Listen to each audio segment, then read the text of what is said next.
Hi everyone and welcome to Behind the Numbers. My name is Dave Bookbinder and we are coming to you live from the beautiful RVN television studios. Today we're going to be talking about how to unlock your creative genius in business. And I'm pleased to welcome Rich Kirkpatrick, who is the author of Mind Blown, Unlock Your Creative Genius by Bridging Science and Magic. Hey Rich, welcome to Behind the Numbers. Thanks, glad to be here. Excited to have you because in the business world, you don't always think necessarily that creativity is a good thing, but we're going to dive into that. And why don't we start by talking about how you might define creativity? Creativity, obviously something that has to have some value, of course, but it's also something that's new, maybe perhaps we've never seen before. And so those two qualities are usually what people say, hey, that's creative because it's something I haven't seen and we sure need that thing. Right. And when we think about creativity in business, in certain industries and segments, certainly being creative is of value and it's required for a role. But when you start to think about creative bankers and creative accountants, you may have an intuitive feeling that maybe that's not such a great thing. Talk about why creativity in business is so important. There's a couple reasons why. The first reason is this, that business is about leadership. It's about leading people to follow your brand. It's about leading people to trust you. And that involves a process. So I would say one thing that makes creativity important for business is the fact that it's a process, not just a product. So when we're creating something, we're going through a process. And of course, there's accounting processes, there's sales processes, there's things like that that are very important. We get data and all those kinds of things, but how do we look at them in the big picture? How do we let them follow our values, for instance? And so creativity is really about checking what our process is. Yeah, why don't we unpack what the creative process is? How do you actually go through that as you talk about in the book, the science versus the magic piece? The science and magic piece are really important because there are these two parts. For instance, there's innovation and there's art. There's logic and there's imagination. We obviously know people like me who are artists or trained. We have this okay, this is a crazy artist person, right? We get up in the middle of the night, we create something, and that's very true. And I call those, that's what we are as wizards. And there's the robots. Those are the accountants, like my brother who's an accountant. He's a wonderful professional person, and he has to get processes done and things like that. And that's like science. And so it's kind of like the robot. And so these two things really are part of creativity. And when we learn to bridge between, let's say, innovation and art, what we're saying is we're taking something that is abstract, but we're bringing it to the real world. And that's why creativity is so powerful, because it could bring possibilities into being. And that's really what the creative process is. It's taking things from an idea to something that actually you deliver. So whether it's even a sales process, for instance, that you're changing, you're trying to train people in it and trying to troubleshoot. That's really what creativity is. So you touched on the process piece. Give me a little bit more feel on the magic side. The magic side's really important.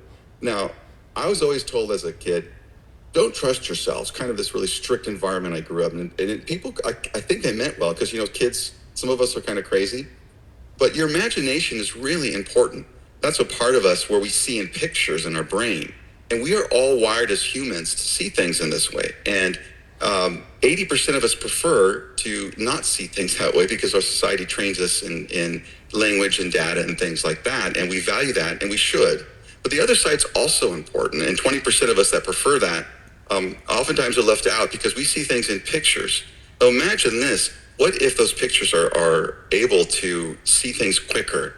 So in a business environment, they have what they call multi-framing. When I read researchers, when they talked about this in creativity, you had to be able in business to shift between, let's say, the big picture to the granular things. And that kind of process takes imagination. It takes somehow getting out of my music theory teacher, which music theory is really a math, by the way, for those of you who aren't musicians. He would always, Dr. Setzel, he would always go like this as we were getting further from the truth of what the music piece was supposed to be doing and going back. And that perspective, being able to have perspective. And so if we can grow our imagination part of ourselves, we might have a deeper perspective that really helps us think faster. Yeah, and I think now would be probably a beneficial time for you to share with the audience, Rich, a little bit about your background and what we'll say qualifies you to speak on this topic and what inspired you to write the book. Well, part of it is like that, like what I just mentioned. As a child, I was always told, okay, you're always in the corner drawing or whatever you're doing, lost in your world. And so I kind of wanted, something was wrong with me. So I wanted to, as I became an adult, I said, that can't always be true, because what's happening is I'm becoming successful in my music field. So I've been a church musician for most of my life. And in that, I got to a point where I was also training others who were leading. And some of us, we had, hundreds of thousands of dollars of budgets to manage, staff to manage, copyrights and legalities and things like that, which are really complicated. They don't train artists necessarily to do that. So I had to kind of work in this environment and learn that, hey, this is not a separate thing for me being able to be creative necessarily. And when I started teaching others how to do this with my first book called The Six Hats of the Worship Leader, a lot of people come up afterwards and say, but what's your creative process? And I didn't know what to tell them. I didn't really have an articulation for that. So I went and researched over the last 6 to 8 years of what this really was, because I wanted to find it out. I wanted to be rigorous about it. When I got a master's degree not too long ago, it was in leadership, because I wanted to see how me as a creative person could express what this process is, because it really is a process, not just a product. Yeah, and can we unpack the process just a little bit? Is that okay with you? Oh, sure. So the process is like this. There's 3 stages in it. There's where we discover an idea. There's where we discover an idea, develop the idea, and deliver the idea. And so in these 3 stages, what we're doing is we're forming something from strictly the napkin at the restaurant where our idea comes, where we're brainstorming somewhere, to where we rigorously are trying to build prototypes or developing it. And then when we deliver it, we find out how is this thing going to actually get built and done and delivered out to the world. And so the creative process, they've been studying it since the 1920s, psychologists, and it's become a multidisciplinary thing. You have people in the business world, people in the academic world, neuroscientists, and so forth, who are confirming this kind of thing. And really, quickly, there are 4 basic things that they've all had consensus on. The first thing is a preparation, where you begin to get your reservoir of what it is you're going to create with, or ideas and so forth, who you are, your skills sets, your aptitudes. The second thing then is incubation, where now that thing has to kind of fester inside, and just like the cow has to chew the cud in order to make milk, you have to be able to give your ideas that space and time, and that's a part of the process. And then there's what we call creativity, but really is the third step, because it's the one that's most exciting. That's illumination. That's kind of the eureka moment, like, aha, the idea came to me. And the last thing, of course, is elaboration, where we get this idea out to the world, we build it and put it together. So those are the 4 basic things where in a discover, develop, and deliver, the process actually plays itself out. And you can troubleshoot those things too to find out where is it that I need to actually focus on in order to improve getting things out the door. yeah, so much good stuff right there. And man, we could spend an entire episode on each one of them individually. But when you start at the top of the tip of the iceberg, the top of that funnel, so to speak, where you first have an idea, so does the inspiration have to come to you, or can you set an intention? For example, I want to write a book, as opposed to I have a great idea and I need to make it into a book. Does that make sense? Yes, I think it's yes and yes. Scientists have basically said we have robots and wizards, and we both create, but we start differently. And this is kind of where some of us think maybe we're not creative because we want to kind of set all the details first. We want to have kind of perhaps the project outline done first, if you will, or whatever that is. And that's a perfect way to begin creating. Scientists, for instance, have to figure a hypothesis and develop a process in order to test it. Well, the artist on the other side is someone who will get some kind of inspiration where intuitively then they decide that's the point where they start creating. Both of these things converge at some point, and at that point, we then really are so much more alike as human beings than people would imagine.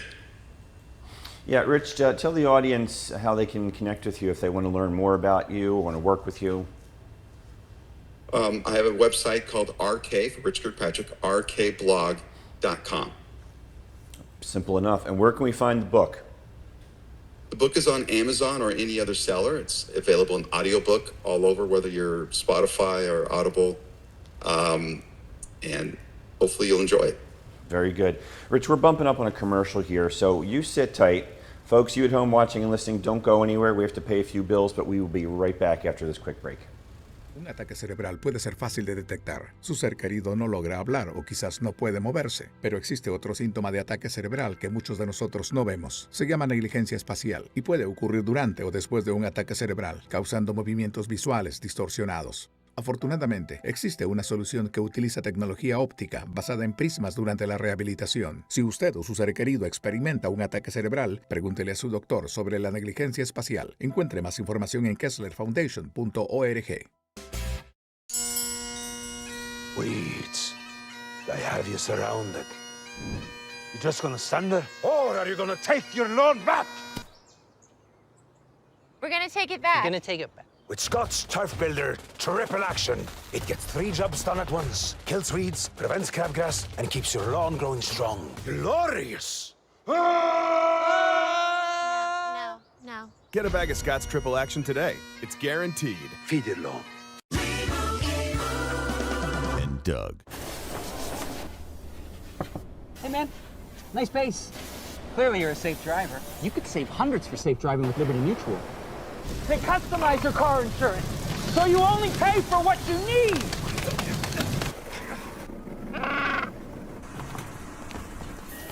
Woo! We gotta go again. Only pay for what you need. Liberty, liberty, liberty, liberty. I learned how quickly everything can be taken away.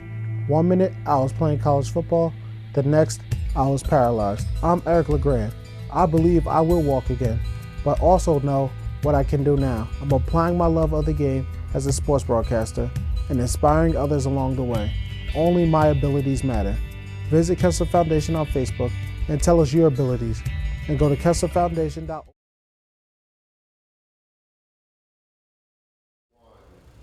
Hey, welcome back to Behind the Numbers. I'm Dave Bookbinder, and we are talking with Rich Kirkpatrick about why it's so important to be creative in business. And Rich, I want to pick up from where we left off before the break and ask, why do so many people get stuck after they get the bolt of inspiration or the idea to do something like launch a new product, enter a new market, write that book, start a show, whatever it may be? Why do we get stuck after that? And there's a couple of reasons I think why that might happen. First of all, when we talked about those 4 steps where you had the incubation phase, that's where things seem dormant. So you start your creative process by getting the inspiration, you have this idea, and then there's a period of time where we have to rest, where we have to literally give ourselves space. So in groups of people, it's true as well as individuals, where we have to have that idea kind of fester and incubate, if you will, back in our head. And so sometimes we look at that as nothing. We only look at that point of inspiration because that's the exciting part as creativity, when really the hard iterations is also part of it. And so if I'm, like, as a musician, I'm composing and I get a writer's block, that doesn't mean I should stop, but it means maybe I should stop that particular part of it and do something else. Or maybe it's tend the garden or go for a run or something in order for me to then get some space. And that could happen in the macro, like say it's months or years, or it could be in the micro. Right, and somewhere in this, we I guess, are dismissive of some of our ideas because of the head trash that we carry around and thinking that, you know what, that's not really a great idea. Nobody will like that book, nobody will like that product, and so forth. So getting into the psychology piece of this, how do you overcome that fear, if you will, of failure, really? Failure is really part of creativity, and that's really the tough part if you're in business, because then it costs you something. But you have to give yourself in this process the development part. So we have the discovery of ideas, and that's really where, if we get stuck there, you just got to keep working for inspiration. That's the other part. To answer what you asked before, is we have to work for, we have to find the inspiration. But what you're talking about here is we have to also be willing to kind of put parameters on things to get us to the next level. And so sometimes that is really, making decisions of value and saying, this thing is really fitting me, even if no one understands it. So let me take it further. Let me make a prototype of it. Let me, or as Disney does, they have whole theme parks they put in a drawer and they wait 20 years later, then they build it. So sometimes it is a matter of timing. But that really is part of the process. So to develop something, and the sandbox is these are the three metaphors for the discover, develop, and deliver. There's the dream, because it's in your head, and there's the sandbox where you're playing with it. Because like in the tech field, you have your software, you got to run it.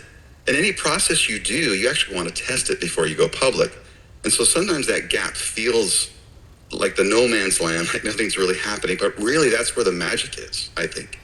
So for everybody out there who's listening to this and thinking to themselves, I don't have a creative bone in my body, what do you have to say to them? Do we all have the ability to be creative?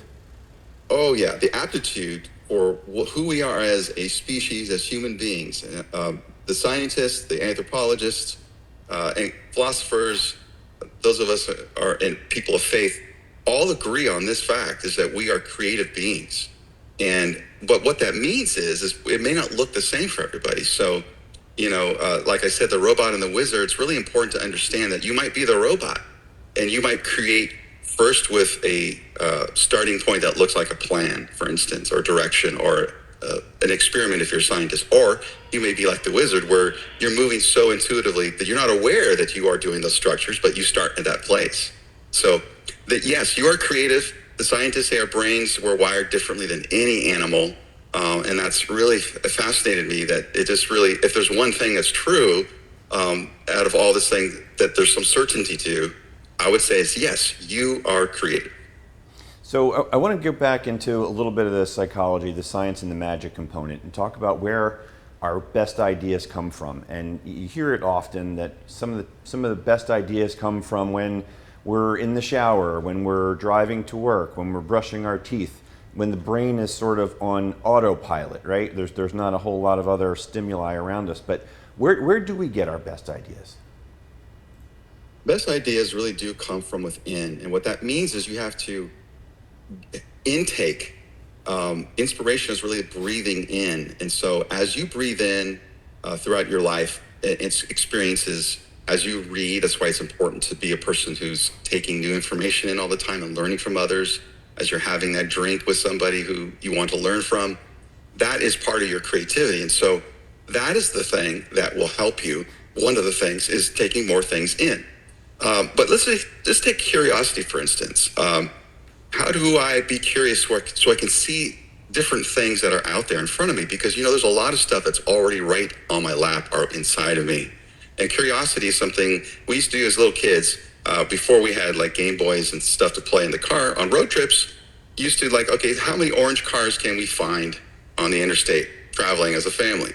And at first it was very hard to find them. But the funny thing is, all of a sudden you started seeing orange cars everywhere.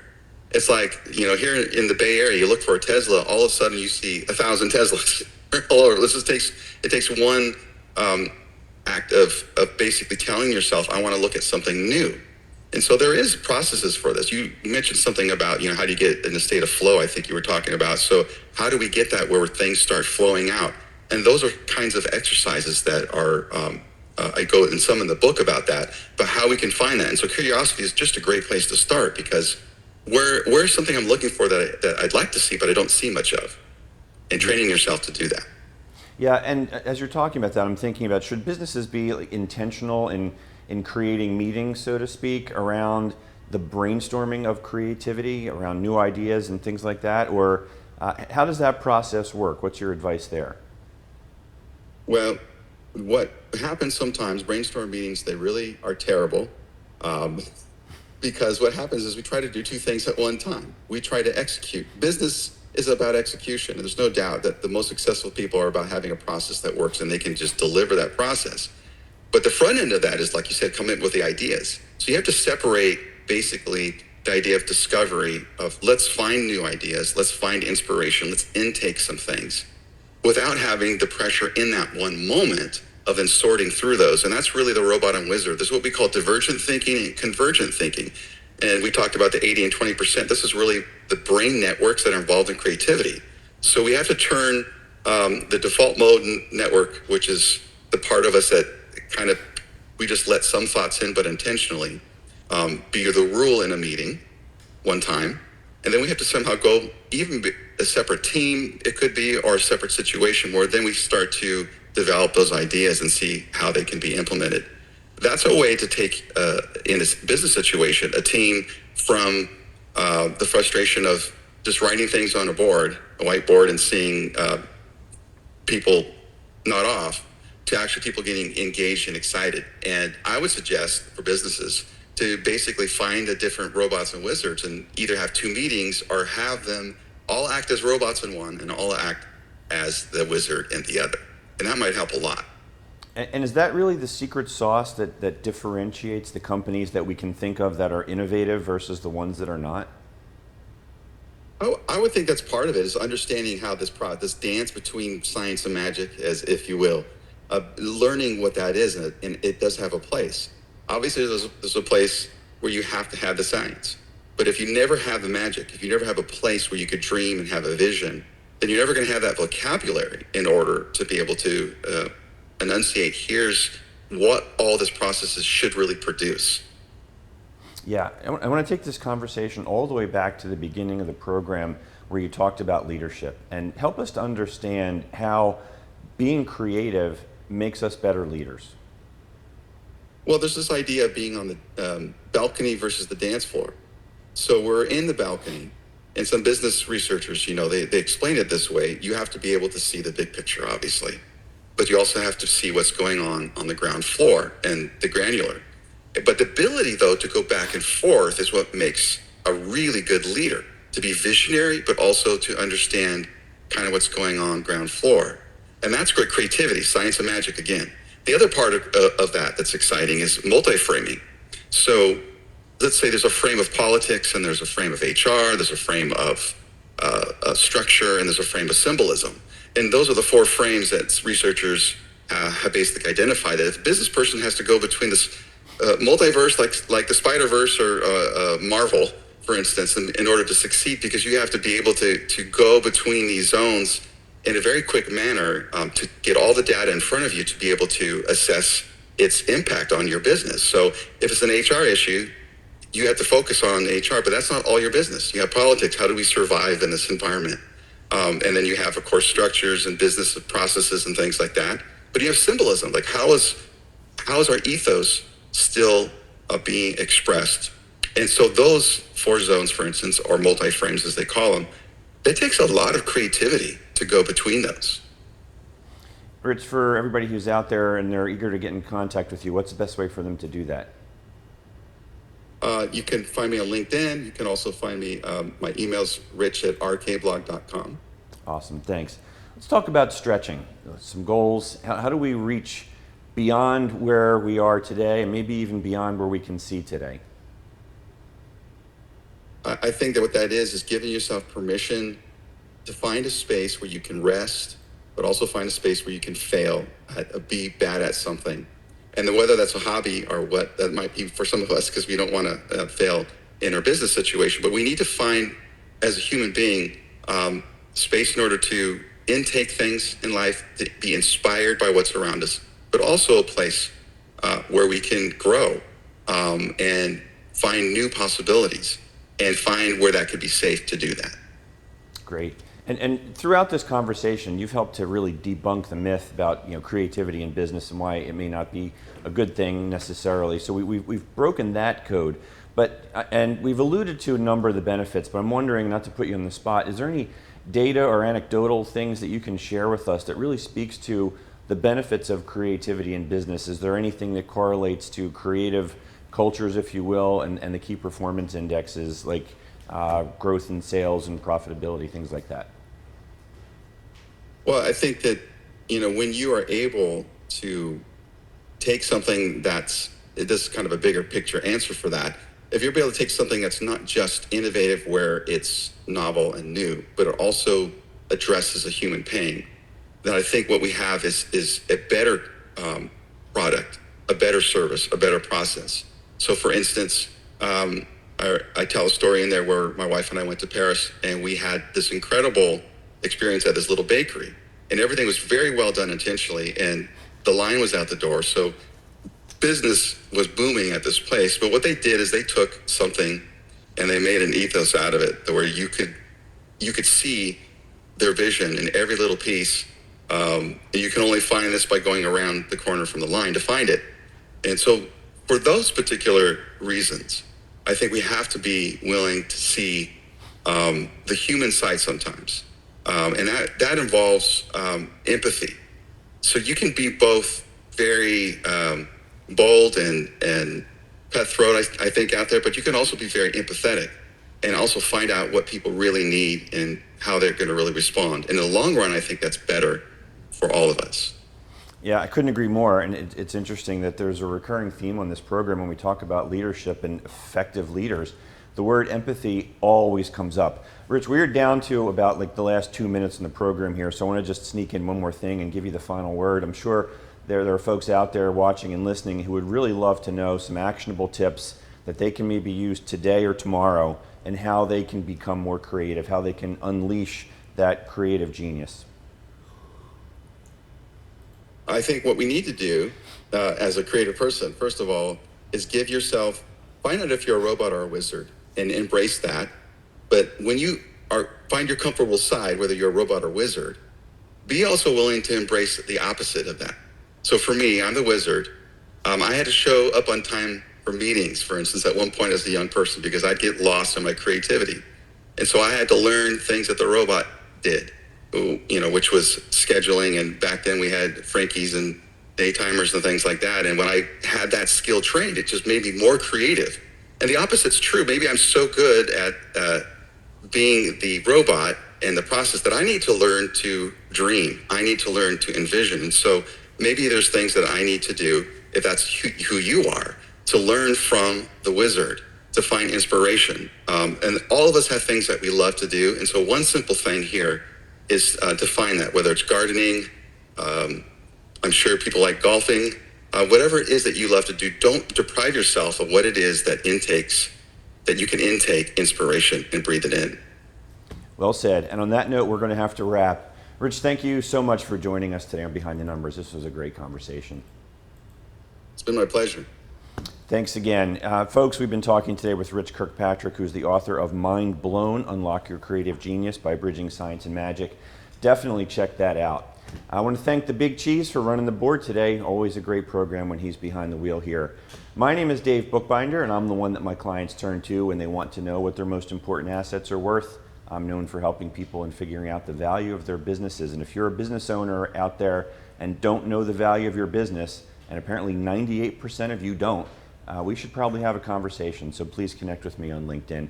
Thank you out there for watching and listening. We can't do it without you. We really appreciate your support of this program. And that is all we have for today, folks. We'll see you next time on Behind the Numbers. Take care, everybody.